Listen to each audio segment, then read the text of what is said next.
Help line కార్యక్రమానికి స్వాగతం. ఈనాటి కార్యక్రమంలో భాగంగా మనతో పాటు స్టూడియోలో ఉన్నారు డాక్టర్ లక్ష్మీ కట్ట గారు, సీనియర్ అడ్వకేట్, ఫ్యామిలీ కౌన్సిలర్. వారితో మాట్లాడదాం. నమస్కారం అమ్మ. నమస్తే. బ్రిటిష్ కాలం నాటి చట్టాలను అంటే వాటిని రివోక్ చేసి వాటి స్థానంలో మళ్ళీ కొత్త చట్టాలు తీసుకొస్తామని చెప్పి భారత ప్రభుత్వం ఇంతకు మునుపు తెలిపింది. ఇప్పుడు వాటిని పార్లమెంట్లో ప్రవేశపెట్టి బిల్లులని పాస్ చేసింది. సో వాటి గురించి ప్రేక్షకులకు ఒక్కసారి తెలియజేస్తారమ్మా వివరణ? తప్పకుండానండి. ఎందుకంటే బ్రిటిష్ కాలం నాటి చట్టాలని ఇప్పటికి మనం ఇంకా ఇది చేసుకుంటూ ఉన్నాము. సో దాంట్లో ఏంటంటే దానివల్ల చాలామంది ఏంటంటే కరెక్ట్ న్యాయం పొందలేకపోతున్నారు. ఎందుకంటే అప్పుడు డేస్కి ఇప్పుడు డేస్కి చాలా డిఫరెన్సెస్ వచ్చినాయి. కాబట్టి ప్రభుత్వం ఎప్పటి నుంచో ఆలోచనలో ఉంది. ఇప్పుడు ఈ 2023 డిసెంబర్ 21 అది లోక్సభలో ఆమోదించడం జరిగిందనమాట. ఈ చట్టాలు ఏంటంటే ఐపీసీ అంటే Indian penal code, CrPC, Indian criminal procedure act, తర్వాత ఇంకోటి ఏంటంటే ఎవిడెన్స్ యాక్ట్. ఎందుకంటే ఇది శిక్షకు సంబంధించిన 3 కేసుల్లో చాలా జాగ్రత్తగా చేయకపోతే చాలామంది నేరస్తులు తప్పించుకుంటున్నారని చెప్పి దాన్ని అమెండ్ చేయడము, దాన్ని టోటల్గా మార్చేయడము, అటు పేర్లు కూడా మార్చేయడం జరిగిందనమాట. సో ఈ క్రిమినల్ ప్రొసీజర్ సిఆర్పిసి అంటే ఇది 1860లో 90లో చేసిన కేసు ఇది ఎంత అప్పుడు చట్టం ఇది. తర్వాత ఇంకొకటి ఏంటంటే అంతే 800 లోపే ఉన్నాయి. 1900 2000 ఏమీ లేవు అవన్నీ. ఎవిడెన్స్ యాక్ట్ కూడా 1872 ఎవిడెన్స్ యాక్ట్. ఇవన్నిటిని ఇప్పుడు అమలు చేయడం కుదరదు కాబట్టి, అంటే ప్రొసీజర్ చేయడంలో డిలే అయిపోతుంది కాబట్టి దాన్ని చేశారనమాట. చేస్తే వాటిని పేర్లు కూడా మార్చడం జరిగింది. సో ఎవిడెన్స్ యాక్ట్నేమో భారతీయ సాక్ష్యం యాక్ట్ అనేసి, క్రిమినల్ ప్రొసీజర్ యాక్ట్నేమో సిఆర్పిసినేమో భారతీయ సంహిత చట్టం అని చెప్పేసి, అలాగే ఐపీసీని కూడా ఏంటంటే భారతీయ నాగరిక సంహిత చట్టం అని మార్చడం జరిగిందనమాట. దీనివల్ల ఏంటంటే క్విక్గా రిలీఫ్ రావడానికి చాలా అవకాశాలు ఉన్నాయి. సో గంటల తరబడి కోర్టులో వెయిట్ చేయకుండా కూడా ఇదైతే ఎప్పుడైతే రాష్ట్రపతికి వెళ్ళింది కాబట్టి ఇప్పుడు రాష్ట్రపతి గారు దాన్ని ఆమోదం చేసేస్తే ఇది అమలులోకి వచ్చేస్తుంది. వచ్చినప్పటి నుంచి కూడా ఏంటంటే మొత్తము ఈ సెక్షన్ సంబంధించి క్రిమినల్ కేసెస్కి సంబంధించిన ఇవన్నీ కూడా చేంజ్ అయిపోతాయి. సో ఇప్పుడు వరకు ఏంటంటే 7 years లోపు శిక్ష పడే వాటిల్లో అంతా ఏంటంటే స్టేషన్ బెయిల్స్ ఇచ్చేయడం, సో వాటిని కొంచెం డిలే చేయడం, అలా అంత డీప్గా ఏదైనా ఇప్పుడు ఒక చీటింగ్ కేసు ఉందంటే ఆ పేపర్స్ని కూడా అది చీటింగ్గా కాదనేసి పోలీసు వాళ్ళు కన్ఫర్మ్ చేసి కోర్టుకు పంపించేస్తే 2 వైపులా వినేసేసి అది తీర్పు ఇవ్వడం జరుగుతుంది. ఇప్పుడు అట్లా కాదు. దాన్ని ఏంటంటే కంపల్సరిగా ఫొరెన్సిక్ ల్యాబ్కి పంపించి ఆ డాక్యుమెంట్స్ అంతా వెరిఫికేషన్ చేయాలి. సో అలా అన్నీ కూడా కొంచెం చట్టము స్ట్రాంగ్ అవుతుంది. సో ప్రొసీజర్ ఈజీ అవడానికి ఛాన్సెస్ ఉన్నాయి. సో అదంతా దీని తర్వాత ఏంటంటే డిజిటలైజేషన్ అయిపోతుంది. క్రిమినల్ ప్రొసీడింగ్స్ సంబంధించిందంతా కూడా డిజిటలైజ్ అవ్వడానికి అయిపోతుంది అని ఈ చట్టంలో చెప్తుంది. ఇంకా అది బయటకు వచ్చి రాష్ట్రపతి గారు ఆమోదం వచ్చి బయటకు వస్తే దాన్ని క్లియర్గా మనము ఇది చేసుకోవచ్చు. ఈ మార్పులు అయితే ఈ చట్టంలో ఉన్నాయి.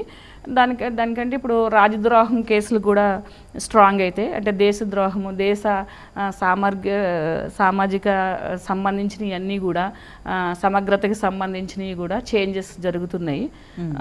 తర్వాత అలా టెర్రరిస్ట్ యాక్ట్లు కూడా, దేశద్రోహం కేసులు ఇవన్నీ కూడా ప్రొసీజర్ చేంజ్ అయ్యి కొంచెం స్ట్రాంగ్ అవ్వడానికి జనాల్లో కొంచెము అవేర్నెస్, అంటే డిజిటలైజేషన్ అయితే వాళ్ళు కూడా చేసుకోవచ్చు. ఎందుకంటే అంతా కూడా మీడియా చెప్పలేదు, లేకపోతే ప్రింట్ మీడియా కానీ లేకపోతే ఎలక్ట్రానిక్ మీడియా కానీ చెప్పలేదు కాబట్టి ఎవరికాళ్ళు తెలుగులోను ఇంగ్లీష్లోను చదువుకోవడానికి, హిందీలో చదువుకోవడానికి ఛాన్సెస్ ఉంటాయి. సో అవేర్నెస్ రావడానికి, క్రైమ్ రేట్ తగ్గడానికి, చేసిన వాళ్ళకి శిక్ష పడడానికి ఛాన్సెస్ ఎక్కువ ఉంటాయి. మేడం, అట్లానే ఇప్పుడు IPC, CrPC and evidence acts వీటిని అంటే ఈ చట్టాలని పేర్లు మార్చారు. సో వాటికి అలవాటు పడాలంటే కొంచెం కష్టం అవుతుందేమో కదా మేడం?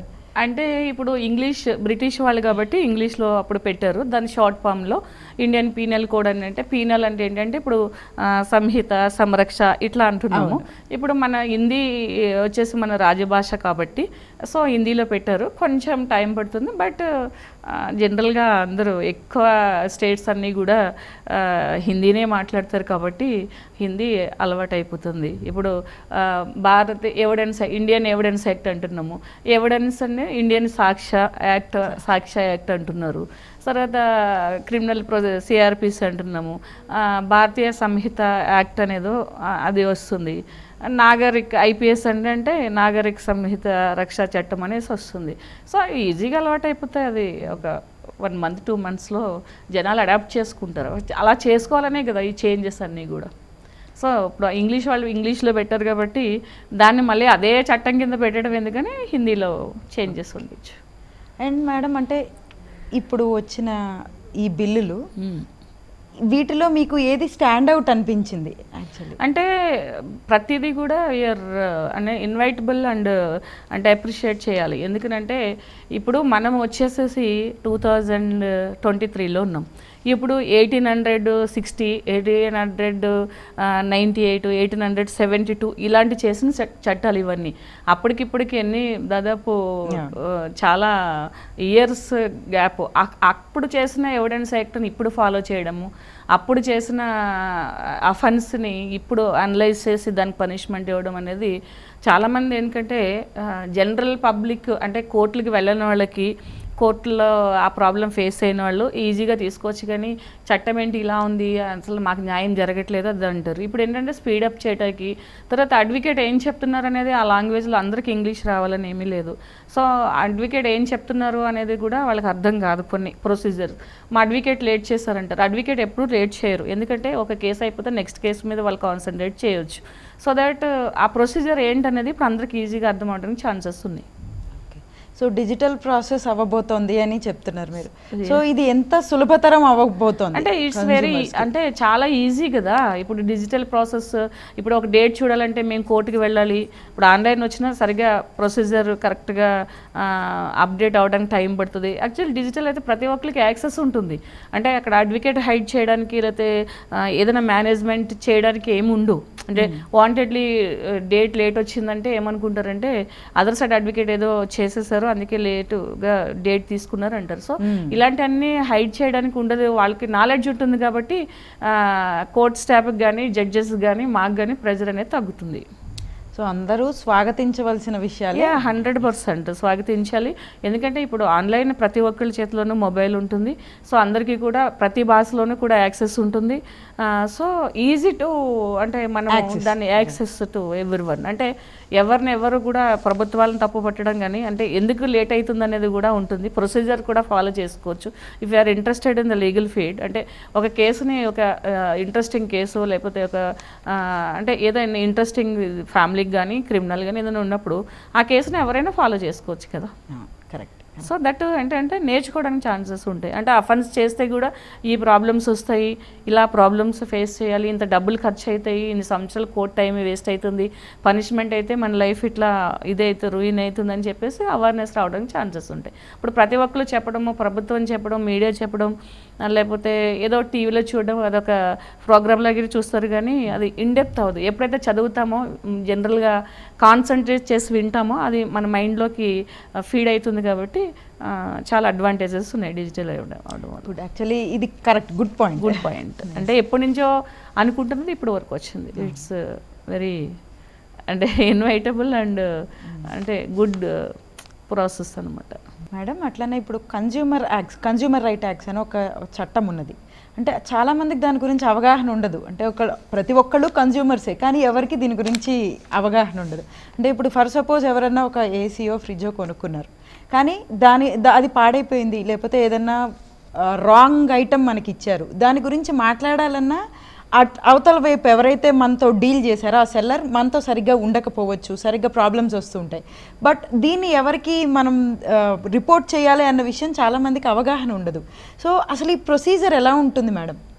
గుడ్ క్వశ్చన్ అండి. ఇది ఇప్పుడు ఎలా ఉంటుందంటే మన ల్యాక్స్ పెట్టి ప్రోడక్ట్ కంటేనే అది డామేజ్ అవ్వడం వల్ల లేకపోతే డిఫెక్టివ్ ఫీస్ రావడం వల్లే మనం క్లెయిమ్ చేయాలని లేదు. ఫస్ట్ ఆఫ్ ఆల్ ఈవెన్ మనం ఒక 10 రూపీస్ పెట్టి ఒక ఫుడ్ ప్రోడక్ట్ కొన్నప్పుడు కూడా అది ఎక్స్పైర్ అయినా లేకపోతే దాంట్లో ఏమైనా కల్తీ ఉన్నా కూడా మనము దాన్ని ఎక్స్పైరీ డేట్లో వాళ్ళు అమ్మినా అది మన పోలీసులకి ఇన్ఫామ్ చేయొచ్చు. తర్వాత అదేదైనా కల్తీ ఫుడ్ ఎవరి మనకి ఏదైనా హెల్త్ ఇష్యూస్ వచ్చినా లేకపోతే డాక్టర్కి వెళ్ళినా ఇలా చాలా రకాలుగా అంటే ఒక నష్టమే కాకుండా ఫైనాన్షియల్ నష్టమే కాకుండా ఫిజికల్గా కూడా హెల్త్ పరంగా కూడా మనకి ఏదైనా నష్టం కలిగితే కనుక డెఫినెట్గా కన్జ్యూమర్ యాక్ట్ కిందే వస్తుంది. సో ఇదేంటంటే చాలా ఈజీ, అంటే చాలామంది తెలియక వదిలేస్తూ ఉంటారు. సో ఏదన్నా మనం ఫుడ్ బయట అంటే ఈ రోడ్డు పక్కన సెల్లర్స్ వాళ్ళు కాకుండా ఒక ప్యాకేజ్డ్ ఫుడ్ ప్లస్ అంటే తర్వాత వాళ్ళకి అన్నీ కూడా పర్మిషన్స్ ఉండి వాళ్ళు ఒక షాప్ రన్ చేస్తున్నా లేదా ఒక బిజినెస్ రన్ చేస్తున్నా డెఫినెట్గా వాళ్ళ మీద ఏంటంటే కన్జ్యూమర్ యాక్ట్ ప్రకారంగా వెళ్ళొచ్చు. దానికి ఏంటంటే డిస్ట్రిక్ట్ కన్జ్యూమర్ అనే స్టేట్ కన్జ్యూమర్ ఫార్మ్స్ అని ఉంటాయన్నమాట. సో దాంట్లో అసలు అడ్వకేట్ని కూడా పెట్టుకోని అవసరం లేదు జనరల్గా చెప్పాలంటే కూడా. అదంటే జడ్జెస్ లాగా జడ్జెస్ అలా ఉండదు, మెంబర్స్ ఉంటారు, రిటైర్డ్ జడ్జెస్ కానీ లేకపోతే ఎగ్జామ్ క్వాలిఫై అయిన వాళ్ళు కానీ అడ్వకేట్స్ కానీ అలాగే 3 years అలా మెంబర్స్ ఉంటారనమాట. సో వాళ్ళు డైరెక్ట్గా వెళ్ళి అక్కడ అప్లికేషన్ పెట్టుకోవచ్చు, అంటే రాసి కూడా వేసుకోవచ్చు. అంతా అంటే వెలుసుబాటు ఉందన్నమాట, అంటే ఈ చట్టం గురించి తెలుసుకుంటే కనుక. సో మనకెందుకు ఒకటే ప్రోడక్ట్ కదా లేకపోతే ఇది పాడైపోయింది, వాళ్ళు ఎన్నో రీజన్స్ చెప్తూ ఉంటారు. అంటే మీరు పట్టుకెళ్ళినప్పుడు బాగానే ఉంది, మేము ఇది చేసాం. దానికి ఏంటంటే కరెక్ట్గా బిల్స్ కరెక్ట్ షాప్లో అంటే అన్నీ ఆ షాప్ లైసెన్స్డా, దాని ట్రేడ్ అండ్ కామర్స్ చేస్తున్నారా, ఏదో సెకండ్ హ్యాండ్ అలా అని కాదు, అంటే ప్రతి ప్రోడక్ట్ కాదు, కరెక్ట్గా లీగల్గా ఫాలో అయ్యి షాప్స్లో కొంటే కనుక మనం ఏదైనా కూడా డామేజెస్ అడగొచ్చు. దాని ఒక ₹1,00,000 మనం కొంటే ఆ ₹1,00,000 కాదు, దానికి ఒక 10 lakhs డామేజెస్ కూడా మనం అడగొచ్చు. ఎందుకంటే ఇప్పుడు ఒక ల్యాప్టాప్ కొంటాము, సో అది డిఫెక్టివ్ ఫీస్ ఇస్తాడు, మనకేదో వారంట్ అంటాడు, సర్వీస్ అంటాడు, లేదు దీని మదర్ బోర్డు మేము ఇవ్వము లేకపోతే వేరేదో ఒకటి మేము ఇవ్వము, జస్ట్ ఏంటంటే సర్వీసింగ్ అడిగాము లేకపోతే స్క్రీన్ అని కొన్ని ఇవ్వరు. సో అది ఇంటికి వచ్చినప్పటికే మనకి 1 or 2 daysలో డామేజ్ అయినప్పుడు కూడా దాన్ని మనము ఇది చేయొచ్చు. వాళ్ళు ఏంటంటే ఎన్ని సెల్లర్ నేను ఇవ్వననే చెప్తాడు మనం ఓవరాల్గా అడిగితే, అదొకటి గుర్తుపెట్టుకోవాలి. మనం వెళ్ళి షాప్లో గొడవ పెట్టుకున్నా లేకపోతే వాళ్ళకి ఏదైనా మెసేజెస్ పాస్ చేసినా వాళ్ళు ఇగ్నోర్ చేస్తారు, ఎందుకంటే so many customers is there, అలా ప్రతి ఒక్కరు ఇస్తారని. కానీ దానికి ఏంటంటే బిల్స్ అన్నీ పెట్టుకుని కన్జ్యూమర్ వాళ్ళకు నోటీస్ ఇష్యూ చేయాలి. First prior to the case ఏంటంటే నోటీస్ ఇష్యూ చేయాలి, మీ దగ్గర మేము ఈ ప్రోడక్ట్ కొన్నాము, ఇది డామేజ్ ఉన్నది, మీరు ఇంత వారంటీ ఇచ్చారు కానీ మీరు డిఫెక్టివ్ ఫీస్ ఇచ్చారు మాకు, సో కొన్న తర్వాత డామేజ్ అయింది కదా ఆల్రెడీ డిఫెక్టివ్ ఫీస్, లేకపోతే మీరు ఏదో అసెంబ్లింగ్లోనో దేంట్లోనో ఇది ప్రాబ్లం అయింది కాబట్టి దీనికి ఇంత పెట్టుకున్నాం కాబట్టి ఈ అమౌంట్తో పాటు మాకు ఇంత నష్టపరిహారం అంటే కోర్టుకు హాజరు కావడం, లేదంటే ఏదో నాకు ఇంటర్వ్యూ ఉంటుంది, సో అది మనకి ఒక 50 lakhs ప్యాకేజ్లో ఒక ఉద్యోగం రావచ్చు. ఈ ల్యాప్టాప్ యూజ్ చేయడం వల్ల ఇది పట్టుకెళ్ళడం వల్ల ఆ ఇంటర్వ్యూ మనం మిస్ అవ్వచ్చు. అంటే ఎనీ ఇంపార్టెంట్ వర్క్ ఆ డామేజెస్ కూడా వీళ్ళని అడగడానికి ఛాన్సెస్ ఉంది. అలా అంటే మన క్యాడర్ని బట్టి మన వర్క్ని బట్టి ఆ ప్రోడక్ట్ని బట్టి మనం డామేజెస్ కూడా అడగవచ్చు. అది అంటే యాక్ట్లు తెలియాలి, ప్రొసీజర్ తెలియాలంటే అడ్వకేట్ని పెట్టుకోవాలి, కానీ అదర్వైజ్ చేస్తే కూడా వాళ్ళు యాక్సెప్ట్ చేస్తుంది, బెంచ్ యాక్సెప్ట్ చేస్తుంది, చేసి ఇలా చేయండి అలా చేయండి అని చెప్పి చేస్తుంది. అలా చాలా కూడా అవార్డ్ అయితే ఉంటాయి.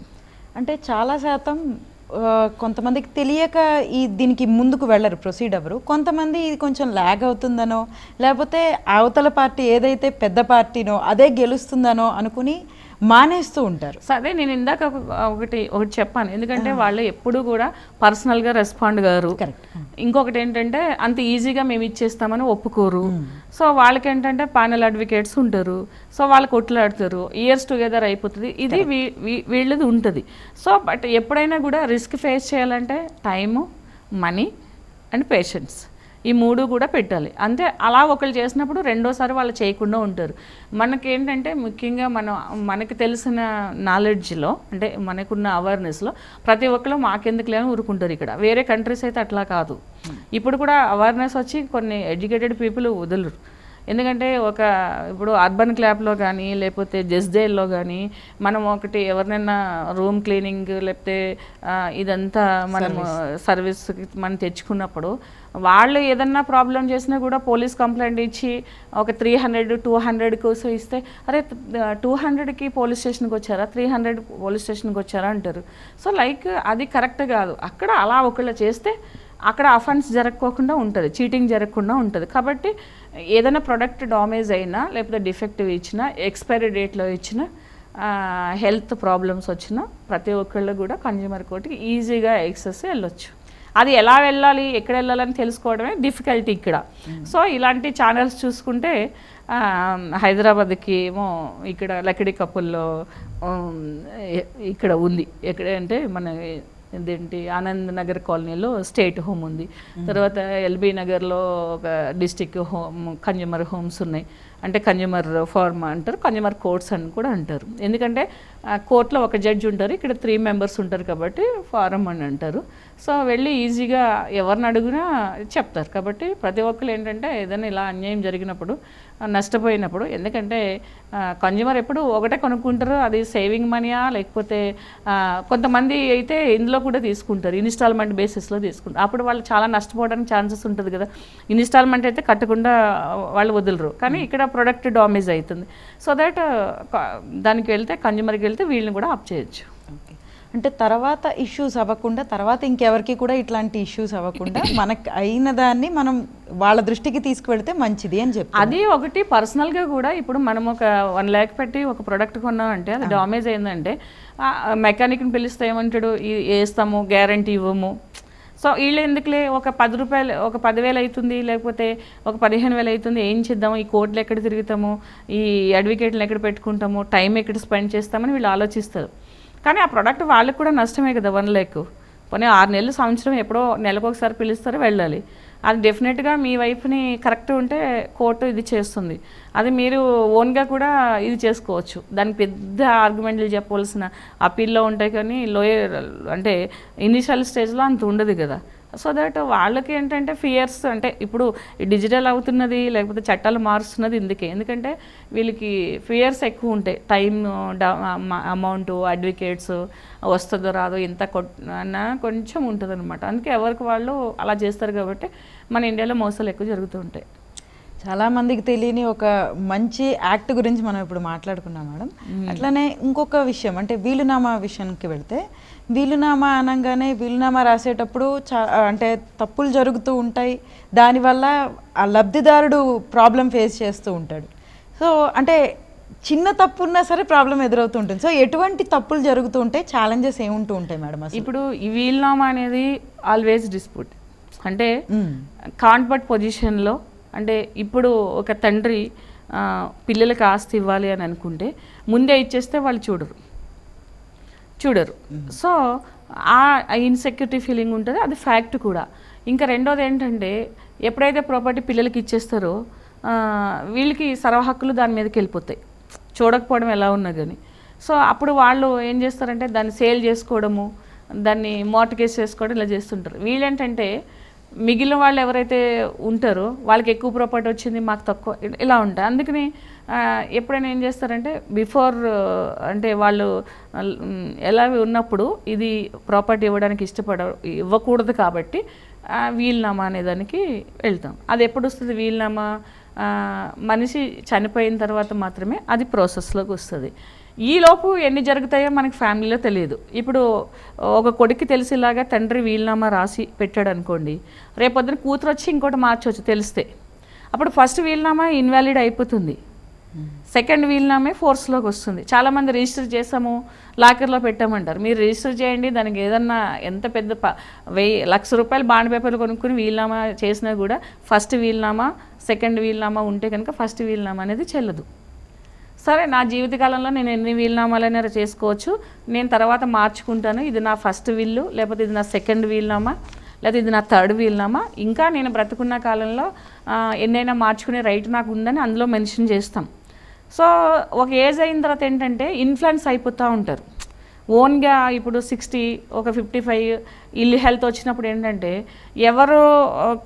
ఎవరేం చెప్తే అది మనం పిల్లలు ఒక ఒక కొడుకు వచ్చి ఏదైనా చెప్పేస్తే అవును కరెక్టే కదా అనిపిస్తుంది, కూతురు వచ్చేసి మళ్ళీ ఒకటి చెప్తే అది కరెక్టే కదా అనిపిస్తుంది. అంటే వీళ్ళు ఒక స్టాండ్ మీద ఉండకపోవచ్చు, ఒకే వీలునామా మీద ఉండకపోవచ్చు, లేకపోతే వాళ్ళు లేవలేని పరిస్థితుల్లో వీళ్ళు ఒక వైట్ పేపర్ మీద సిగ్నేచర్ తీసుకున్నా కూడా ఇది ఫ్రెష్ వీలునామా అని చెప్పేసి టైప్ చేపించి 2 విట్నెస్లు పెట్టేసుకొని, లేకపోతే స్క్రైబ్ రాపించేసేసి 2 విట్నెస్లు పెట్టేసుకుని ఆ వీలునామా చెల్లదు, ఇది నా ఆఖరి వీలునామా అని రాయిస్తారు. సో అప్పుడు ఈ వీలునామా కూడా చెల్లుతుంది. ఆ లాకర్లో పెట్టింది, సబ్ రిజిస్టర్ ఆఫీస్లో రిజిస్ట్రేషన్ చేసింది, ఇదన్నీ ఇన్వాలిడ్ అయిపోతుంది.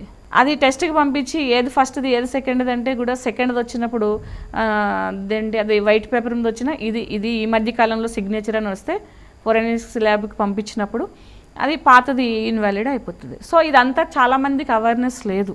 ఎన్ని చెప్పినా కూడా మనం ఏదో half an hour 10 minutes 15 minutes చెప్తాము, వాళ్ళు ఏ వీలునామా రాసిపడే అంటారు పిల్లలకి.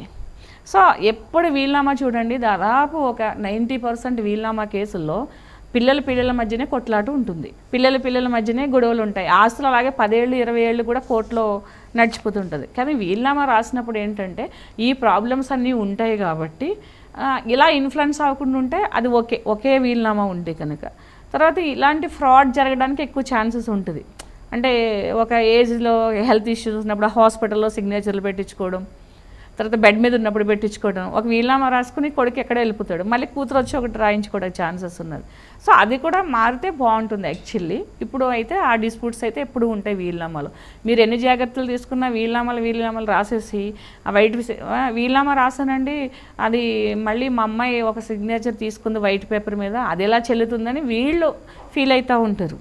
వీళ్ళకి నాలెడ్జ్ లేక అనుకుంటూ ఉంటారు, నేను రాసిన వీలునామా కరెక్ట్ అనుకుంటారు. కానీ అది అలా ఉండదు. వీలునామా లైఫ్లో ఎన్ని వీలునామాలు చేసుకోవచ్చు. మీరు అంతా వీలునామా చేసేసి నా పిల్లలు నలుగురికి చెందాలని చెప్పి లాస్ట్లో ఒక అనాథాశ్రమానికో లేకపోతే ఏదైనా ట్రస్ట్కో రాసేసినా కూడా ఎవరు అడగడానికి ఛాన్సెస్ లేదు. ఆ ట్రస్ట్ వాళ్ళు కూడా కట్లాడవచ్చు, మా ట్రస్ట్కి రాసి ఇచ్చాడినా ఇదే లాస్ట్ వీలునామా, ఇది మాకు వస్తుందని చెప్పేసి.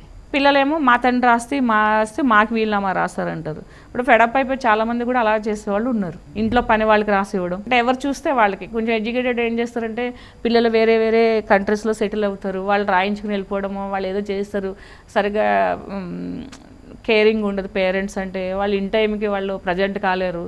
అప్పుడు చాలా కేసెస్లో ఇంట్లో పనిచేసే వాళ్ళకి ఉన్న కాస్తైనా ఎంతైనా కూడా ఇచ్చేస్తే వాళ్ళు వచ్చి కొట్లాడడం ఇవన్నీ ఉంటుంటాయి. సో వీలునామాలు ఎన్ని జాగ్రత్తలు తీసుకున్నా కూడా ఈ ప్రాబ్లమ్స్ అయితే ఉంటాయి. అవి కాకుండా ఉండాలి అని అంటే అందరినీ కూర్చోబెట్టి ఇదే లాస్ట్ విల్ అని చెప్పి అది ఒక ఎవరైతే ఉంటారో ఒక గార్డియన్ పెట్టి దానికి ఒకళ్ళు పెట్టి నేను చనిపోయిన తర్వాత వీళ్ళు ఇది ఓపెన్ చేయాలని చెప్పేసి ఇవన్నీ కొంచెం జాగ్రత్తలు తీసుకుంటే అది కొంతవరకు ఓకే. సో చాలా ఇష్యూస్ ఉంటుంటాయి, చాలా ఇష్యూస్ ఉంటాయి వీలునామాలో. అంటే ఇందులో ఎటువంటి మార్పులు తేలేదంటారా మేడం? ఇప్పుడే కదా స్టార్ట్ అవుతున్నాయి ఏమైనా మార్పులు రావడం అనేది. సో అందుకే కొంచెం స్ట్రిక్ట్ చేస్తున్నారు. ఎందుకనంటే ఒకప్పుడు ఒక మనిషి చనిపోతే ఆ ప్రాపర్టీ ఉన్న వాళ్ళందరూ పనిచేసుకునేవారు, లేకపోతే తల్లి భార్య మార్చేసుకుంటారు, పిల్లలు నా భర్త ఆస్తి నేనే లీగల్ హెయిర్. జనరల్గా ఏమంటారంటే భర్త ఆస్తి భార్యకే కదా అని అంటారు. కానీ అలానే కాదు, అందరికీ లీగల్ హెయిర్స్ అందరికీ కూడా పిల్లలకు కూడా ఎక్కువ. అందుకే ఇప్పుడు ఏమంటున్నారు, మీరు కోర్టు నుంచి కంపల్సరీగా లీగల్ హెయిర్ సర్టిఫికేట్ తెచ్చుకోండి, చనిపోయిన వ్యక్తికి లేకపోతే చనిపోయిన ఒక ఇంటి యజమానికి ఎంతమంది పిల్లలు ఉన్నారు, లీగల్ హెయిర్స్ ఉన్నారు అని చెప్పేసి. అంటే కొన్ని చేంజ్ అవుతూ ఉన్నాయి. అది ధరణికి ముందు లేదు, ఇప్పుడు హైదరాబాద్లో ధరణికి ముందు అట్లా లేదు. నాకు అఫిడవిట్ ఇచ్చి డెత్ సర్టిఫికేట్ ఇస్తే పిల్లల పేరు మీద భార్య పేరు మీద ఎవరి పేరు మీద అంటే వాళ్ళ పేరు మీద చేసేసేవారు. ఇప్పుడు అట్లా కాకుండా మీరు చనిపోయిన వ్యక్తికి ఎంతమంది లీగల్ హెయిర్స్ ఉన్నారో ఆ లీగల్ హెయిర్ సర్టిఫికేట్ తీసుకురండి అంటున్నారు. అంటే కొంతవరకు టైట్ చేసినట్టే కదా. వీలునామాలు ఉన్నాయి మేము ఒకళ్ళు వస్తాము అనేసి అంటే అది డిఫరెంట్గా చెల్లదు కదా. ఇప్పుడు మేము ఇంత లీగల్ హెయిర్స్ ఉన్నాము అని చెప్పేసి వీళ్ళు లిటిగేషన్ చేయడానికి ఛాన్సెస్ ఉన్నాయి ఒక్కలే తీసుకోకుండా. వీలునామా గురించి చాలా వివరంగా తెలియజేశారు. అంటే డిస్ప్యూట్ ఎప్పుడూ ఉంటుంది, చాలా జాగ్రత్తగా తీసుకోవాలి. దానికి ఒక స్క్రైబ్ ఉండాలి, దానికి విట్నెస్ ఉండాలి, సౌండ్ మైండ్తో ఉండాలి. హాస్పిటల్ బెడ్ మీద రాస్తాను అంటే కాదు, అక్కడ మీరు హెల్దీగా ఉన్నారో లేదా కావాలి, దాంట్లో కూడా రాస్తాం ఫస్ట్నే. నేను సౌండ్ మైండ్తో ఉండి నేను మంచి చెడ్డలన్నీ ఆలోచించి ఇవన్నీ చేసి ఇది రాస్తున్నానని చెప్తాం అనమాట. ఏదో పేషెంట్ దగ్గరికి వెళ్ళి సిగ్నేచర్ పెట్టేసుకుని హాస్పిటల్ బెడ్ మీద సిగ్నేచర్ తీసుకున్నారంటే ఆయన కాన్షియస్లో ఉన్నాడా లేదా, ఇవన్నీ కూడా డిస్ప్యూట్ ఎంతైనా చేయొచ్చు. ఓకే, సో టైట్ ఉన్నాయి, ఇంకొంచెం టైట్ అయితే ఇంకా టైట్ అయితే బాగుంటుంది. అంటే ప్రాపర్టీ ట్రాన్స్ఫర్లో టైట్ చేశారు, వీలునామాలో ఇంకా కూడా కరెక్ట్గా ఏమైనా చేంజెస్ చేస్తే బాగుంటుంది. ఓకే, ఎందుకంటే ఏ పర్పస్లో చేస్తారో ఆ పర్పస్ సర్వే కాదు అన్ని దాంట్లోనూ. అంటే పిల్లలు కొట్లాడుకోకూడదు, నేను సంపాదించిందంతా కూడా మంచిగా యూటిలైజ్ చేసుకోవాలి, వీళ్ళు ఎంజాయ్ చేయాలని పేరెంట్స్ రాస్తారు. కానీ అందులో ఏ ఒక్కరైనా దాన్ని మిస్యూజ్ చేయొచ్చు. గృహహింస చట్టం గురించి మాట్లాడుకుంటే ఇప్పుడు ఎవరైతే అబ్యూస్కి గురయ్యారో లేకపోతే ఎవరైతే వైలెన్స్కి గురయ్యారో వాళ్ళు మెంటల్గా ఫిజికల్గా వాళ్ళు ఫీల్ అవుతూ ఉంటారు, వాళ్ళు అంటే డీమన్స్తో పోరాడుతూ ఉంటారు, అండ్ అగైన్ కోర్టుకి రావాలి, కొంచెం ఇబ్బంది పడుతూ ఉంటారు. సో వాళ్ళ కుటుంబ సభ్యులు కూడా అటెండ్ అవ్వాలా, లేదంటే వాళ్ళు ఒక్కళ్ళే అటెండ్ అవ్వాలా, ఎలా ఉంటుంది మేడం? ఈ చట్టం కూడా 2005లో తీసుకొచ్చారు. గృహహింస చట్టం కూడా నాకు తెలిసి, అంటే నేను ఎక్కువ లేడీస్ మ్యాటర్ చేస్తాను కాబట్టి, అంటే ఫ్యామిలీ మ్యాటర్ చేస్తాను కాబట్టి చేంజ్ అవ్వాలి అది కూడా మళ్ళీ ఇంకొకసారి. ఎందుకంటే గృహహింస చట్టంలో హస్బెండ్ మీద, తర్వాత అత్తమామలు, ఆడపడుచులు, బావగారులు, తోడుకోడలు ఎవరుంటే వాళ్ళ మీద పెట్టేయచ్చు. కానీ లైబిలిటీ అనేది ఎవరికి వస్తుంది? ఓన్లీ హస్బెండ్కే వస్తుంది. డబ్బులు పే చేయాలన్నా హస్బెండే, హౌస్ రెంట్ పే చేయాలన్నా హస్బెండే, మెడికల్ బిల్స్ ఏమైనా చేయాలన్నా హస్బెండే, పిల్లలకి ఏమైనా ఏంటంటే వాళ్ళకి ఎడ్యుకేషన్కి కానీ వాళ్ళ హెల్త్ పర్పస్లో. తర్వాత ఎవరైతే విక్టిమ్ లేడీ ఉంటారో వాళ్ళకి కాంపన్సేషన్, అంటే తన లైఫ్ని నష్టపరిచారు కాబట్టి వెనకాల వాళ్ళకి ఏమీ ప్రొసీజర్ ఉండదు, వెనకాల మీద ఏమీ ఎవిడెన్స్ ఉండదు. అంటే ఎవిడెన్స్ ఇన్ ద సెన్స్ వాళ్ళకేమి శిక్షలు పడడం కానీ వాళ్ళకేమి పెనాల్టీలు వేయడం కానీ ఉండదు. కానీ కోర్టు ఏంటంటే అందరినీ అటెండ్ కావాలి, అందరూ ఇది అవ్వాలి. కొంతమంది జడ్జెస్ ఏం చేస్తారంటే ఇంట్లో ఒక 10 మంది ఉంటే 10 మంది పేర్లు పెడితే అది చదివి అందులో 2-3 చేస్తూ ఉంటారు. అంటే ఇంతమంది ఇన్వాల్వ్ ఉంటారా, ఇంట్లో 10 మంది ఉంటే 10 మంది హరాస్ చేశారు కదా, ఎవరొకరు మంచి వాళ్ళు ఉంటారు కదా అని జడ్జెస్ తీసేస్తారు. కొంతమంది జడ్జిలు రాకపోయినా వెనకాల వాళ్ళని 2 to 4 ఆబ్సెంట్ యువర్ ఆనర్ అంటే ఓకే అని లైట్ తీసుకుంటారు. కొంతమంది జడ్జెస్ ఏంటంటే మీరు ఆబ్సెంట్ పిటిషన్ వేయాలి అంటారు. కానీ జనరల్గా మేము ఏం చేస్తామనంటే ఈ రిస్క్ అంతా ఎందుకు, అంటే ఏ ఆఫీసర్ వచ్చి ఎట్లా చేస్తారో తెలియదు కాబట్టి మేము ఏం చేస్తామంటే హైకోర్టుకి వెళ్ళి డిస్పెన్స్ విత్ తెచ్చుకుంటాం. అంటే క్వాష్ అడుగుతాము, స్క్వాష్ అడిగినప్పుడు ఇవ్వరు జనరల్గా. అంటే వీళ్ళ పేర్లు డిలీట్ చేసేసేయండి ఈ పిటిషన్ నుంచి అని అడుగుతాం మేము. అంటే వీళ్ళందరికీ ఏమీ లేదు కాబట్టి వీళ్ళు ఇన్వాల్వ్మెంట్ లేరు, హస్బెండ్ వైఫ్ హస్బెండ్నే రెస్పాన్సిబిలిటీ తీసుకోమనండి, వీళ్ళందరినీ తీసేయండి, వీళ్ళందరూ ఎవరి లైఫ్ వాళ్ళు బ్రతుకుతున్నారు, వేరే వేరే చోట కూడా ఉన్నారని చెప్తాం. చాలా రేర్ కేసెస్లో తీసేస్తారు. కానీ 95% ఏం చేస్తారంటే వాళ్ళు ఎక్కువ అటెండ్ అవ్వక్కర్లేదు, లాస్ట్ జడ్జిమెంట్ రోజునే అటెండ్ కావాలని డీవీసీలో ఇస్తారు. అంటే ఇన్నిసార్లు కూడా మీరు పిటిషన్ వేయవసరం లేదు, జడ్జి గారు వీళ్ళు ఏరియాని అడగవసరం లేదు, వాళ్ళు ఆ పిటిషన్లో రెస్పాండెంట్స్ కిందే ఉంటారు, కానీ వాళ్ళు అటెండ్ అవ్వవసరం లేదని కూడా హైకోర్టు మీకు ఎగ్జామ్షన్ ఇస్తుంది. లోయర్ కోర్ట్స్ కూడా ఇస్తాయి పిటిషన్ వేస్తే, అదే కోర్టు కూడా ఇస్తుంది. అదే కోర్టులో కూడా మనం పిటిషన్ పెట్టుకోవచ్చు. వీళ్ళు అటెండ్ కాలేరు, వీళ్ళు హెల్త్ ఉంది, లేకపోతే జాబ్స్కి వెళ్తున్నారు, లేకపోతే వేరే చోట ఉంటున్నారని. హస్బెండ్కి ఇవ్వరు, హస్బెండ్ మాత్రము కంపల్సరీగా అటెండ్ అవ్వాలి. లైబిలిటీస్ ఏదైనా కూడా హస్బెండ్ మీదే వస్తాయి. ఆ చట్టం ఏంటో మరి క్లియర్గా ఏంటంటే అది ఏ ఉద్దేశంతో ఆ చట్టము దాన్ని అట్లా పెట్టారు, కానీ అందరి మీద కేసు వేస్తారు, ఎవరి మీద వెనకాల ఎవరి మీద శిక్ష కానీ లైబిలిటీస్ కానీ పనిష్మెంట్స్ కానీ ఇంతవరకు లేవు. అంటే ఇప్పుడు కట్నానికి సంబంధించి వేధింపులు జరుగుతూ ఉంటాయి, ఏంటి ఆడపడుచులు కానీ వీళ్ళు కానీ వాళ్ళు కూడా హింసలకు గురి చేస్తారు, హింస కేసులో వేస్తారు వాళ్ళని. అయితే మరి వాళ్ళని ఎగ్జామ్ చేయడం క్రూరత్వం వేరు, సాధించడం వేరని ఉంది ఇప్పుడు. క్రూరత్వం అంటే 498 అంటే క్రూయాలిటీ, అంటే ఆమెని హింసిస్తున్నారు, అంటే మాట్లాడకుండా కూడా హింసిస్తున్నారు. అంటే మనము గట్టిగా మాట్లాడి తిడుతుంటే అది మనం క్రూయాలిటీ చూపిస్తున్నట్టు, కానీ ఆమెతో మాట్లాడకుండా కూడా వీళ్ళు మౌనంగా ఉన్నా కూడా that is comes under cruelty. So that అది వేరు ఇది వేరు. గృహహింస వేరు, కట్నం కోసమో లేకపోతే ఆమెని మానసికంగా శారీరక ఇబ్బంది పెట్టడం అది మళ్ళీ క్రిమినల్ కేసు అయిపోతుంది. ఓకే, ఆ కేసులో వాళ్ళందరినీ తీసుకుంటారు, ఈ కేసులో వీళ్ళందరినీ తీసుకుంటారు. అందులో పనిష్మెంట్ ఉంటుంది, ఇందులో పనిష్మెంట్ ఉండదు. కొంచెం క్లారిటీ ఉంది, క్లారిటీ ఉంది. అంటే అందులో రాకపోతే గృహహింస అదేంటి క్రూరత్వం 498 క్రిమినల్ కేసులో రాకపోతే వారెంట్ ఇష్యూ చేస్తారు. అంటే మీరు ఎందుకు కోర్టుకు రావట్లేదని చెప్పి దానికి కూడా వెళ్ళొచ్చు హైకోర్టుకి, అది వేరే విషయం. కానీ దీంట్లో సహజంగా అంటే రెగ్యులర్గా జరిగి ఏంటంటే వారెంట్లు ఏమి ఇష్యూ చేయరు. చాలామంది జడ్జెస్ ఏంటంటే పాపం పట్టించుకోరు.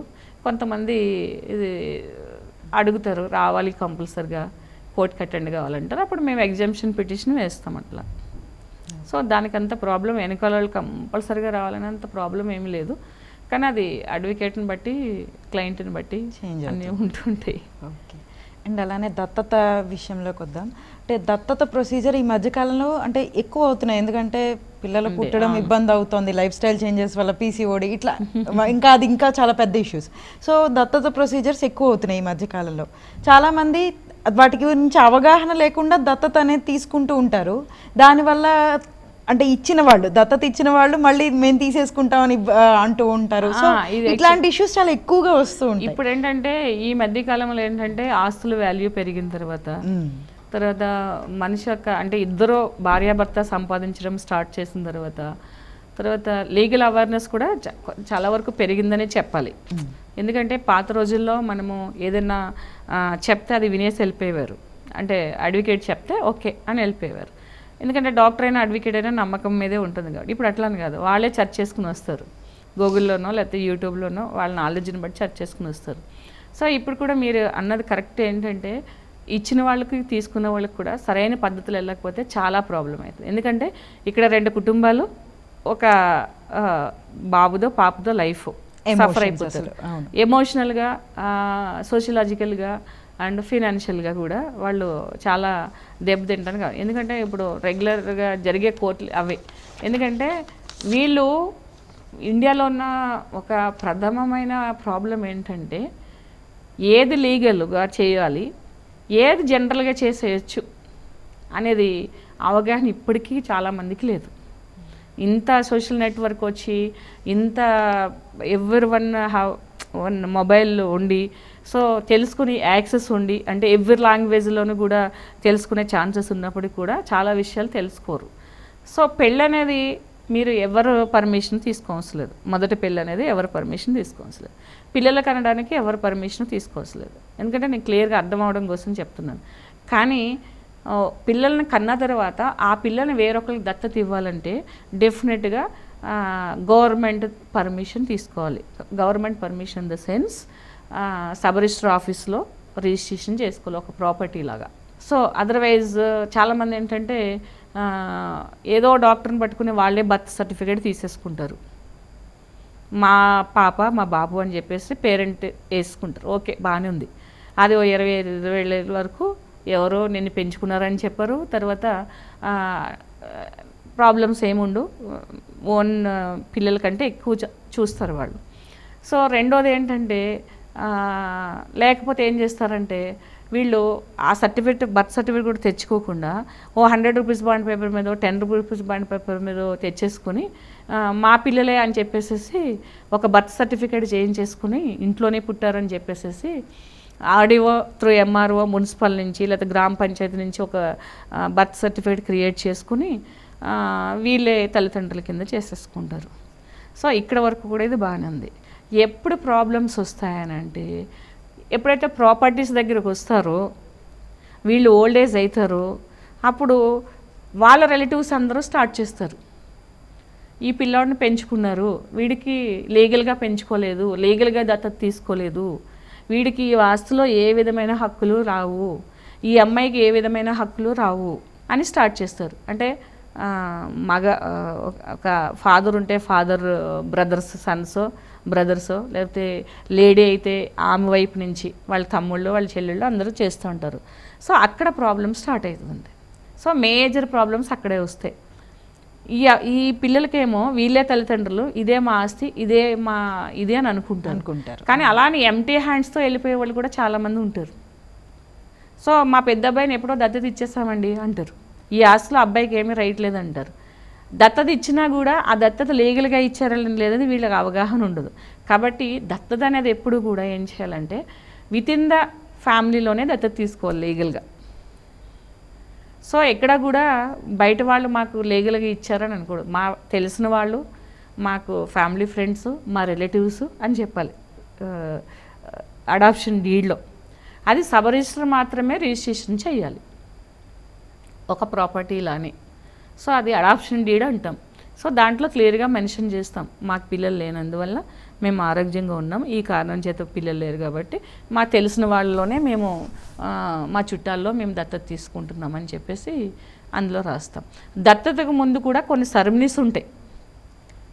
అంటే ఒక బేబీని మీరు 3 డేస్కో 1 వీక్కో 1 మంత్కో తెచ్చుకున్నప్పుడు ఆ బేబీ మీకు అలవాటయ్యి మీ దగ్గర ఉన్నదని చెప్పి దాని ఫొటోస్ తీసి అదే ఉయ్యాల్లో వేసి, లేకపోతే వాళ్ళిద్దరూ పట్టుకొని మా దగ్గరే ఉంది కాబట్టి మేము దత్తత ఆల్రెడీ మాకు ఇచ్చారు కాబట్టి అని ఆ ఫొటోస్ చూపిస్తూ, ఆ బర్త్ సర్టిఫికేట్లు అన్నీ చూపిస్తూ, తల్లి తండ్రి కంపల్సరీగా రావాలి, అంటే న్యాచురల్ పేరెంట్స్ రావాలి, అడాప్షన్ తీసుకునే పేరెంట్స్ రావాలి. 4 సంతకాలు ఉంటేనే దత్తత అవుతుంది. సో 2 సాక్షులు ఉండాలి. మళ్ళీ ఒకవేళ పుట్టిన బేబీకి తల్లి కానీ తండ్రి కానీ చనిపోతే ఆ డెత్ సర్టిఫికేట్ పెట్టి తల్లి కానీ తండ్రి కానీ ఆ అడాప్షన్ ఇవ్వాలి. సో తల్లి తండ్రికి గొడవ వచ్చి తల్లి వచ్చి అడాప్షన్ ఇవ్వడానికి లేదు, లేతే భార్యకి భర్తకి గొడవ వచ్చి భర్త వచ్చేసి నాకు పుట్టారు కాబట్టి నేను అడాప్షన్ ఇచ్చేస్తున్నాను తీసుకోండి అనడానికి లేదు. సో 2 విధాలుగా కూడా చాలా స్ట్రిక్ట్గా ఉంటుంది. ఒకసారి ఈ విధంగా ఒకసారి దత్తత ఇచ్చిన తర్వాత న్యాచురల్ పేరెంట్స్కి ఏ విధమైన రైటు ఉండదు. ఎవరైతే దత్తత వచ్చారో వాళ్ళకి సర్వ హక్కులు ఈ దత్తత తీసుకునే పేరెంట్స్ దగ్గర ఉంటాయి. ఆస్తులు కూడా ఈక్వల్, సర్నేమ్ కూడా ఈక్వల్, బర్త్ సర్టిఫికేట్ కూడా వీళ్ళే పేరెంట్స్ అని వస్తుంది. ఏంటి, ఆ దత్తత సర్టిఫికేట్ తీసుకెళ్ళి మున్సిపల్లో సబ్మిట్ చేస్తే వీళ్ళే పేరెంట్స్ కింద ఇస్తారు. అంటే ఎక్కడ కూడా గవర్నమెంట్ కూడా దానికి లా కూడా ఏం చెప్తుందంటే ఈ అబ్బాయి కానీ అమ్మాయి కానీ అడాప్షన్ చేసుకున్నట్టు తెలియకూడదని చెప్పి అక్కడ parents natural parents adopted parents అని రాదు, న్యాచురల్ పేరెంట్స్ కిందే వీళ్ళు వస్తారు, అడాప్షన్ తీసుకున్న వాళ్ళు వస్తారు. కాబట్టి ఎప్పుడు లీగల్గా తీసుకోవాలి. ఇఫ్ ఎనీ కేస్ ఎవరైనా అలాంటి పరిస్థితి చేయలేనప్పుడు 18 సంవత్సరాల లోపు కోర్టులు వేసి ఫలాని వాళ్ళ దగ్గర మేము ఈ అమ్మాయిని కానీ అబ్బాయిని కానీ మేము అడాప్షన్ తీసుకున్నాము, వాళ్ళు లీగల్గా మాకు రిజిస్ట్రేషన్ చేయలేదని చెప్పి OP for declaration of children అంటాం. సో అది ఫ్యామిలీ కోర్టులో ఓపీ వేసి ఆ అబ్బాయిని ఆ పేరెంట్స్ ఇద్దరు వచ్చి రిజిస్ట్రేషన్ చేసి ఇవ్వాలి కోర్టులో. అంటే కోర్టుకి ఒప్పుకుని ఉండాలి, అవును మేము ఇచ్చేసాము ఆర్డర్ పాస్ చేయండి అని చెప్పి. చాలామంది డౌట్ ఏంటంటే ఏం చేస్తారనంటే వాళ్ళు మళ్ళీ టచ్లోకి వస్తే ఈ చైల్డ్ గురించి తెలిసిపోతుంది అనుకుని కొంతమంది హైడ్ చేసి పెడతారు. అంటే 15 ఏళ్ళు పెంచిన తర్వాత నీ న్యాచురల్ పేరెంట్స్ వాళ్ళే అని చెప్పేసి బయాలజికల్ పేరెంట్స్ వాళ్ళే అని చెప్పేసి చూపిస్తే ఏమవుతుంది అంటే వీళ్ళకి తెలిసిపోతుందని చెప్పేసి ఆ ప్రొసీజర్ వెళ్ళడానికి ఇష్టపడరు. కానీ ఇలా వెళ్ళకపోతే ఏమవుతుందనంటే ఒకవేళ వాళ్ళు దొరకలేదనుకోండి పేపర్ పబ్లికేషన్ ఇచ్చి ఎక్స్పార్టీ చేసేస్తారు. మీకు ప్రాబ్లం ఏమున్నది? There is a wish, there is a వే.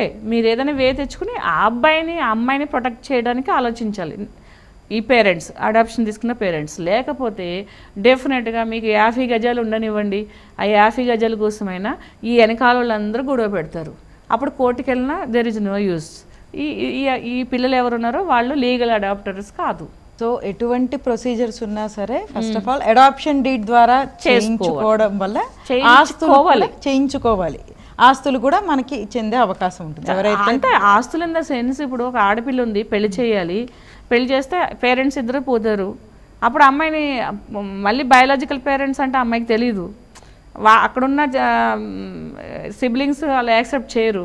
ఈ ఆస్తినేమో ఈ ఫాదర్ సైడ్ వాళ్ళు మదర్ సైడ్ వాళ్ళు తీసేసుకుందామని చూస్తారు. అప్పుడు మరి అమ్మాయి పరిస్థితి ఏంటి, లేకపోతే అబ్బాయి పరిస్థితి ఏంటి? ఆస్తుల గురించి అని కదా, హక్కులన్నీ రావాలి అని అంటే డెఫినెట్గా రిజిస్ట్రేషన్ చేయించుకోవాలి, లీగల్ ప్రొసీడింగ్స్ తీసుకోవాలి. అదే ఇల్లీగల్గా తీసుకుంటే కూడా అమ్మినా కూడా డబ్బులు తీసుకున్నా కూడా అదే offence. Women and child welfare వచ్చేసి చైల్డ్ వెల్ఫేర్ వాళ్ళు వచ్చి పట్టుకెళ్ళి కేసు పెడతారు తీసుకున్న వాళ్ళ మీద, అమ్మిన. అడాప్షన్ తీసుకోకపోతే దాని కిందే వస్తుంది అది. ఎందుకంటే మీకు డబ్బులు తీసుకుని ఇప్పుడు డిఫరెంట్ కమ్యూనిటీ వాళ్ళు తీసుకుంటారు, డిఫరెంట్ రిలీజన్ వాళ్ళు తీసుకుంటారు. అప్పుడు ఏమొస్తుంది? కొనుక్కున్నట్టే వస్తుంది కదా. సో అప్పుడు ఇచ్చిన వాళ్ళ మీద తీసుకున్న వాళ్ళ మీద కూడా కేసు అవుతుంది. ఆ బేబీని తీసుకెళ్ళి చైల్డ్ వెల్ఫేర్లో పెడతారు. సో తప్పకుండా అన్ని అడాప్షన్ రూల్స్ ఫాలో అవ్వాలి. ఏది అయినా కూడా యాజ్ ఫర్ లీగల్గా మనం ఫాలో అయినప్పుడు చాలా ప్రాబ్లమ్స్ అవాయిడ్ చేయగలుగుతాం. ఏదైనా సరే, ఈవెన్ మ్యారేజ్ అయినా రిజిస్ట్రేషన్ చేసుకుంటే దానికి లీగల్ రైట్స్ ఎక్కువ ఉంటాయి అన్నమాట. అలానే ఉండవనే కదా, ఏమో చెప్పలేము కదా. ఎన్ని పెళ్ళిళ్ళు చేసుకున్నారు దానికి ముందు, డివర్స్ అయిందా లేదో తెలియదు. కోర్టుకు వెళ్ళాలంటే జాయింట్ ఫోటోగ్రాఫ్స్ ఒకటి పెళ్ళి కాదని ఒకప్పుడు ఉండేది. ఇద్దరు కలిసి జాయింట్ ఫోటోగ్రాఫ్ తీస్తే it's comes under so marriage కింద వస్తుంది, వాళ్ళని మన వైఫ్ అండ్ హస్బెండ్గా డిక్లేర్ చేయొచ్చు, ఆమెకు కొన్ని రైట్స్ ఉంటాయని వచ్చింది. కానీ ఇప్పుడు అట్లా ఏంటి, ఏ ఫొటోస్ తీసినా మేము దీంట్లో తీసుకున్నాము, సెల్ఫీ తీసుకున్నాము, లేకపోతే గ్రూప్ ఫోటోలో 2 కట్ చేశారు, ఇవన్నీ వస్తున్నాయి. సో ఫొటోస్ వేసుకుని పెళ్ళి అంటే కొన్ని రోజుల్లో ఆ పెళ్ళి మనం ప్రూవ్ చేయలేం. డెఫినెట్గా దానికి కూడా లీగాలిటీ ఉండాలి. ఓకే. సో ఇప్పుడు మ్యారేజ్ విషయం మాట్లాడుకుంటున్నాం. సో సెకండ్ మ్యారేజ్ ప్రొసీజర్ ఎలా ఉంటుంటుంది? మనకి ఇప్పుడు సెకండ్ మ్యారేజ్ కూడా కొంచెం ఎక్కువ అవుతుంది, వేరే కంట్రీస్ లాగానే మనకు కూడా మ్యారేజెస్ ఎక్కువ అవుతున్నాయి. సో ప్రొసీజర్స్ అందరూ ఫాలో అవుతున్నారా? ఏ విధంగా ఉంది మేడం? యాక్చువల్లీ వేరే కంట్రీస్కి మనకి చాలా డిఫరెన్స్ ఉందమ్మా. వేరే కంట్రీస్లో ఏంటంటే వాళ్ళకి ఈజీగా డైవర్స్ అయిపోతుంది, 1 మంత్ మ్యాక్సిమం 3 మంత్స్లో డివర్స్ అయిపోతుంది. కొన్ని కంట్రీస్లో ఏంటంటే వాళ్ళకి డివర్స్ లేదు, మ్యారేజ్ లేదు, అంటే కలిసి ఉంటారు. కొన్ని కంట్రీస్లో వాళ్ళు కలిసి ఉంటారు, కానీ ఈ సౌత్ ఆఫ్రికన్ ఈ కంట్రీస్ ఈ సెక్ట్లు ఏదైతే ఉన్నాయో వాళ్ళకి మ్యారేజెస్ లేవు. వాళ్ళు ఎన్ని రోజులు ఉండాలంటే అన్ని రోజులు ఉంటారు. Not about the south Africa, ఇలాంటి కొన్ని ఇప్పుడు ఇక్కడికి కొంతమంది మైగ్రేట్ వస్తారు అంటే యూనివర్సిటీలో చదవడానికి. వాళ్ళు ఏంటంటే వాళ్ళు పెళ్లి చేసుకోరు, వాళ్ళ పిల్లలు కంటారు, వాళ్ళు ఒక నమ్మకం మీద ఒక కన్సర్న్తో ఒక లవ్తో వాళ్ళు లైఫ్ లాంగ్ ఉండేవాళ్ళు కూడా ఉన్నారు, మధ్యలో వెళ్ళిపోయే వాళ్ళు కూడా ఉన్నారు. ఈమె సెకండ్ వైఫ్, ఈమె ఫస్ట్ వైఫ్ అని చెప్పుకోవడానికి ఉంటుంది, లేదా ఫస్ట్ పార్ట్నర్ సెకండ్ పార్ట్నర్ అని చెప్పుకోవడానికి ఉంటుంది. అలాగే కొన్ని అడ్వాన్స్డ్ కంట్రీస్లో ఏంటంటే మ్యారేజ్ ఎక్కడైతే ఉందో అక్కడ ఏంటంటే ఈజీగా డివర్స్ అయిపోతుంది. కానీ మన దాంట్లో ఏంటంటే ఈజీ డైవర్స్ లేదు. పెళ్ళి అనేది 5 నిమిషాల్లో చేసుకోవచ్చు. ఒక టెంపుల్లోకి వెళ్ళి 2 దండలు మార్చుకొని 2 ఫోటోలు దిగితే that is the marriage certificate కూడా వస్తుంది. మ్యారేజ్ సర్టిఫికేట్ వచ్చినా రాకపోయినా ఒక రిసీట్ ఇస్తారు. లేకపోతే పెళ్ళికి మేము చేసుకుంటున్నాం అనేసి ముందు కూడా రాయించుకోవచ్చు. వీఆర్ గోయింగ్ ఫర్ మ్యారేజ్ అంటే ఇద్దరం కూడా మేము ఇలా డిఫరెంట్ కమ్యూనిటీ మేము ఇష్టంతో చేసుకుంటున్నామని అడ్వకేట్ దగ్గరికి వెళ్తే అలా కూడా చేస్తారు. సో ఆ పెళ్ళి అనేది ఒక half day 1 hour maximum ceremony. So కానీ డివర్స్ అనేది మేబీ 15 ఏళ్ళు కూడా పట్టవచ్చు. అంటే family court, High Court, Supreme Court, so ఇవన్నీ వెళ్ళొచ్చు. ఈ లోపు ఏం చేస్తున్నారు, ఫెడప్ అయిపోయి 100 రూపీస్ బాండ్ పేపర్ మీద రాసేసుకుని, లేకపోతే ఆమె ఎక్కడ వెళ్ళిపోయింది ఏదో వెళ్ళిపోయింది అనేసి వీళ్ళు సెకండ్ పెళ్ళిళ్ళు చేసేసుకుంటున్నారు. ఆ పెళ్ళిళ్ళు అనేవి ఇండియన్ మ్యారేజ్ సిస్టమ్ ప్రకారంగా ఆ పెళ్ళిళ్ళు చెల్లవు. సో డెఫినెట్గా డివర్స్ అయినా తీసుకోవాలి, 2వ పెళ్ళి చేసుకోవాలంటే, లేదంటే పార్ట్నర్లో ఎవరొకరు చనిపోయినా ఉండాలి, అప్పుడే 2వ పెళ్ళి చేసుకోవాలి. ఆ 2వ పెళ్ళి చేసుకోవాల్సిన జాగ్రత్తలు అంటే చాలా రకాల జాగ్రత్తలు ఉంటాయి. అవి ఎంత చెప్పినా కూడా దాన్ని ఫాలో కారు. అంటే మనం ఏదైనా కష్టమైంది చెప్పామంటే అది ఫాలో కావడానికి పబ్లిక్ ఇష్టపడరు, అంటే ఇలాంటి ప్రాబ్లమ్స్ ఉన్న వాళ్ళు ఇష్టపడరు. అది లెంగ్తీ ప్రాసెస్, అడ్వకేట్స్ అలాగే చెప్తారు, లేదా టీవీలో కూర్చుని వీళ్ళు ఇలాగే చెప్తారు, ఇవన్నీ చెప్తారు. కాబట్టి తర్వాత కాన్సిక్వెన్సెస్ స్టార్ట్ అవుతాయి. అంటే నువ్వు పెళ్ళైనప్పటికీ ఒక 10,000 రూపాయలు నీ దగ్గర ఉన్నాయనుకున్నావు ఒక అబ్బాయి దగ్గర. సో వైఫ్ వదిలేసి వెళ్ళిపోయింది. సో నాకొద్దు, ఏదైనా చేసుకోమనండి, ఎవరినైనా పెట్టుకోమనండి, పెళ్లి చేసుకోమనండి, నాకేం సంబంధం లేదు, నేను రానంటుంది. సో 10 ఏళ్ళ తర్వాత 10 కోట్లు సంపాదించాడు అనుకోండి, నా భర్త నాకు లీగల్గా డైవర్స్ కాలేదు, నా ఆస్తి, లేదా ఆయన సడన్గా చనిపోయాడు అనుకోండి, నా ఆస్తి, నా భర్త ఆస్తి, నాకు డైవర్స్ కాలేదు అన్నది.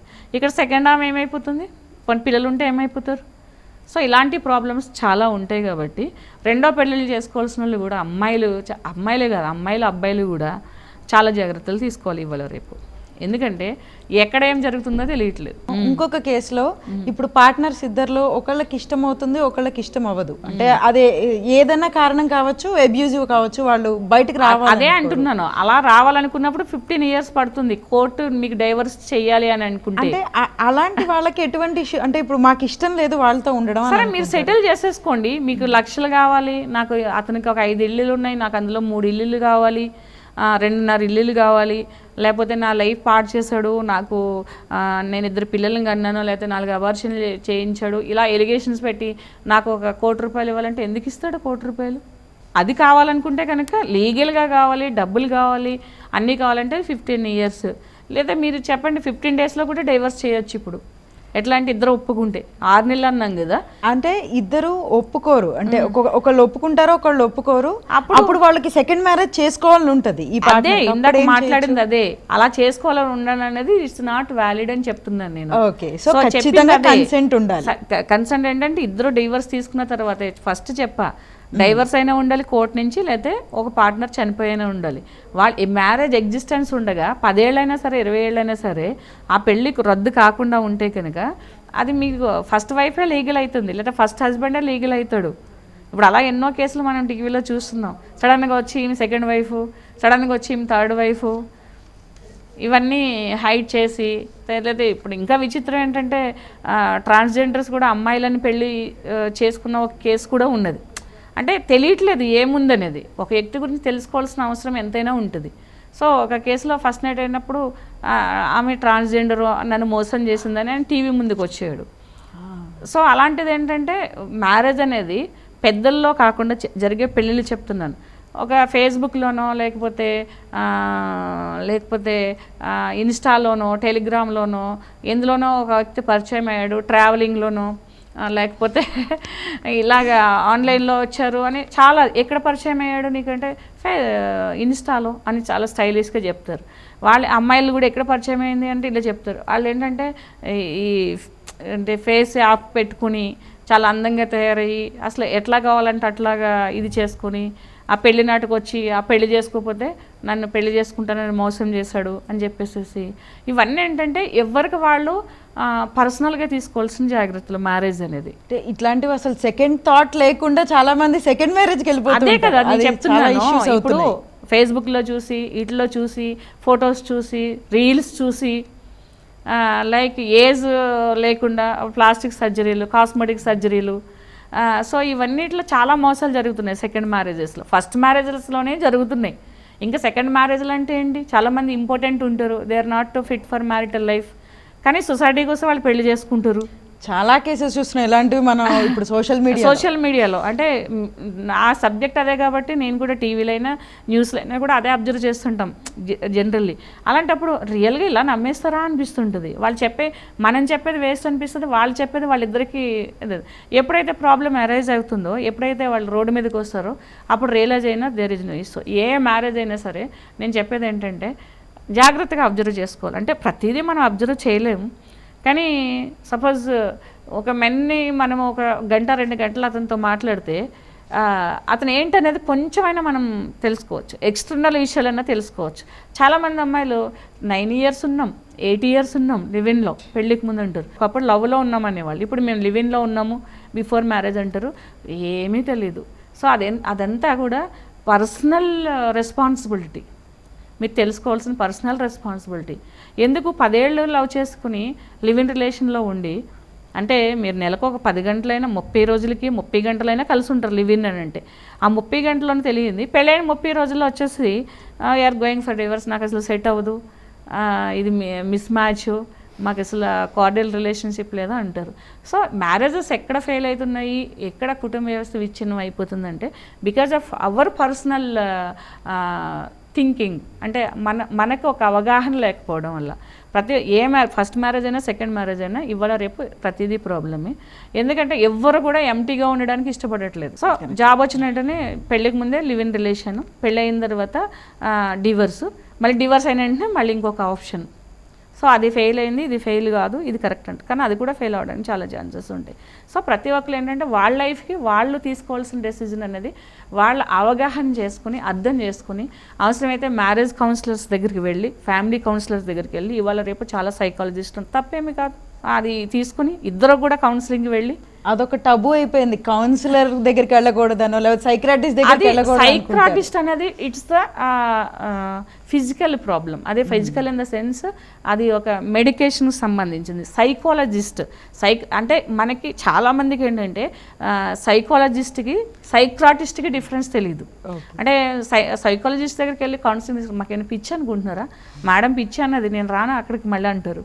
సో నేనేమంటానంటే ఒక మైండ్ని అనలైజ్ చేయాలంటే, ఒక బిహేవియర్ని అనాలిసిస్ చేయాలంటే సైకాలజిస్ట్ లేకపోతే ఎక్స్పర్ట్ ఫ్యామిలీ ఫ్యామిలీలో బాగా ఎక్స్పర్ట్స్ ఉన్న అడ్వకేట్స్ దగ్గరికి వెళ్ళాలి. సో అలా కూడా కౌన్సిలింగ్ తీసుకోవచ్చు. మీ ఇద్దరికి పెళ్ళయిన తర్వాత మీ ఇద్దరికి సెట్ అవుతుందా లేదనేసి ఒక అడ్వకేట్ కౌన్సిలింగ్ చేసి మీకు సెట్ కాదు మీరు గో ఫర్ డివోర్స్ అనే బదులు బిఫోర్ మ్యారేజ్ కూడా ఒక సీనియర్ అడ్వకేట్, ఎందుకంటే వాళ్ళ లైఫ్ని చూసుంటాము, తర్వాత మ్యాటర్స్ కూడా చాలా చూస్తుంటాం, మెంటాలిటీస్ చాలా అబ్జర్వ్ చేస్తూ ఉంటాం కాబట్టి సో మీకు వేవ్ లెంగ్త్స్ కుదరదు, మీకు సెట్ అవ్వదు, మీరు ఆలోచించుకోండి ఒక మాట చెప్తే కూడా ఆలోచన రావచ్చు. లేదు అప్పుడు ఎవరు అవసరం లేదు, కానీ పెళ్ళైన 1 మంత్కి 2 మంత్స్కో లేకపోతే 1 ఇయర్, మ్యాక్సిమం 1 ఇయర్ 10 మంత్స్ లోపు సో మాకు డైవర్స్ అంటున్నారు. సో ఇవన్నీ ఏంటంటే ఫస్ట్ మ్యారేజ్ అయినా సెకండ్ మ్యారేజ్ అయినా వ్యక్తిగత విషయాలని చాలా ఆలోచించి తీసుకోవాలంతే. సో పెళ్ళికి ముందే అన్నీ ఆలోచించాలి, డివోర్స్ దాకా వెళ్ళకూడదు అంటే అన్ని జాగ్రత్తలు చెప్తారు. డెఫినెట్గా కౌన్సిలర్ దగ్గరికి వెళ్ళండి. ఫస్ట్ ప్రతి ఒక్కరు కూడా ఒక ఫ్యామిలీ కౌన్సిలర్ దగ్గరికి వెళ్ళండి. ఇవాళ రేపు చాలా ఇంపార్టెంట్. సో మీ ఏమైనా ఉంటే సరి చేసుకోవడానికి చూడండి, మీకు సెట్ అవుతుందా లేదా చూడండి. ఎందుకంటే పెళ్లి చేసుకుని సొసైటీలో మళ్ళీ మీరే ఒక చెడుగా ఎగ్జాంపుల్ అయిపోవడము, మీ పర్సనల్ లైఫ్ డిస్టర్బ్ అవ్వడం, పేరెంట్స్ డిస్టర్బ్ అవ్వడం, మనీ ఎక్కువ ఖర్చు పెట్టేయడం, అమ్మాయి లోన్ తీసుకుంటుంది, అబ్బాయి లోన్ తీసుకుంటాడు, వీళ్ళ పేరెంట్స్ అప్ చేస్తారు, వాళ్ళ పేరెంట్స్ అప్ చేస్తారు, ఫినాన్షియల్గా కూడా చాలా చితికిపోతారు కదా. సో మళ్ళీ సోషలాజికల్గా ఎంతైనా ఇండియన్ సొసైటీలో ఆ మ్యారేజ్ ఫెయిల్ అయినా, హస్బెండ్ లేకపోయినా ఏదైనా ఒక అదైతే ఉంటుంది. ఎంత పట్టించుకోమన్నా ఇప్పుడు పైన ఒక మన మేకప్ లాగా ఒక ముసుగేసుకుంటున్నారు ప్రతి ఒక్కరు కూడా, లైక్ లోపల బాధపడుతూ ఉంటారు.